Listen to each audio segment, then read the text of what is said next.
Let's get this thing started today. So hello and welcome to your Friday edition of your weekly REM. So this week, what we're going to be talking about is we are going to be talking about the importance of strategic market meetings. What are these and why are these important? Well, one of the things that we hear a lot, and I hear a lot is, from my team is in this market, right? We have a very, and across the country, it's the same way. The market and the inventory is very, very tight, right?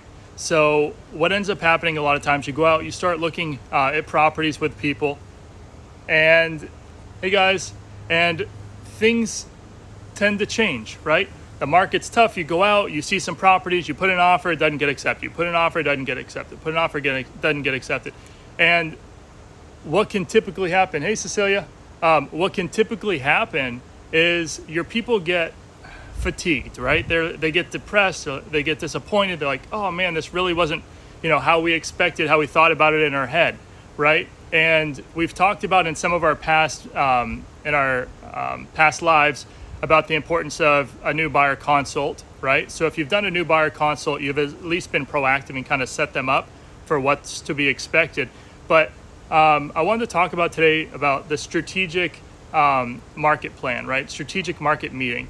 And again, the importance of something like this is after you go out and people see, property after property and you're submitting offer, they're not getting accepted.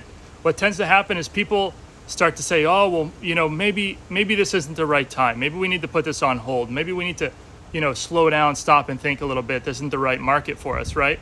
But the important part is for us as professionals, right, is we have to help our buyers a lot of times kind of get out of the way of themselves, right? So when they first start, as we know, buyers have this huge, if you sit down, they're like, I want this, right? And they have this huge laundry list, right? And you go out, you start showing them properties and, you start showing them, if you don't really funnel them down and get to their dominant buying motive, what their why is and understand it and how to kind of guide them along the way, they could take the reins and just run with it. And before you know it, you've seen 20, 30 properties, right? So we don't want to be doing that. We want to be efficient, effective, productive, and we want our people to see more house in less time to make a more informed purchase choice. But that doesn't mean going and seeing a million properties, right? So again, part of this is circling back to today, strategic market meeting. So after you've gone out, you've seen a few properties with some folks, you've maybe had some failed attempts at placing offers, or people are kind of getting a little bit in the dumps, a little bit sad about it. It's important that we say, hey guys, one of the things that we've found that has helped, our families that are getting offers accepted and are winning in this market is, kind of sitting back down and having a strategic market plan and going back over what we've been doing and where we haven't necessarily been able to have the success that you were hoping to have, and kind of circle back, and let's sit down. And when you sit down with them, what you're going to be doing is you want to go back through and create, if you haven't done a needs and wants T-chart, you should be making a needs and wants T-chart, sitting back down. If you do have one, pull those back out and kind of go back through and look at these. Is this truly a need? Is this truly a want, right? And helping circle them back, right? A lot of times, when they first clicked I'm interested, or they first came to you, they had this, there was some kind of factor, some kind of reason that they joined, and that they're, hey Miriam, welcome, that they started their home search. So before diving right into it, I've always found the most important thing is bring them back emotionally back to where they were when they first started their home search, right? Mr. and Mrs. Buyer, let's talk about what was the main reason? What was the first, hey Catherine, welcome. What was the first, reason, what was the main reason that you guys clicked and said, hey, I'm interested and I want to get started, right? Bring them back to that, right? You need to emotionally pull them back because quite frankly, in this market, they're probably emotionally exhausted, right? The ups, the downs, the ups, the downs. There's the one, we're excited, we're placing an offer. Oh, it's not accepted.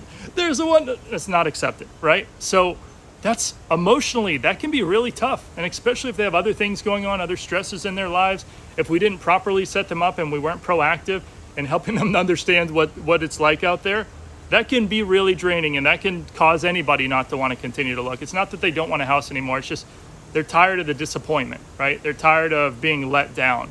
So part of this, part way through, right? You've seen some properties, you had some failure, you circle them back, you sit down with them. This is something you need to do in person. You sit down, guys, remember when you started that search? What was that main reason, right? And then you pull back out that T-chart if you did it, needs and wants. If not, you can have them create one. Let's go back through. Let's reevaluate what's most important to you and your family, right? And I don't want to go too long in this. We are going to have, we'll have some additional information where you guys comment below. If you want some additional information, we can send some over. You can always DM us as well. I don't want to go too long in this because we could talk for quite a bit of time on it. But a key takeaway is when you start that, you really need to bring them back to that emotional state that they were when they first started their search, to pull them back. And then a very powerful question, pro tip here is, Mr. and Mrs. Buyer, hypothetically, let's say if your situation did not change and you are exactly where you are today in 6 years, how would that make you feel?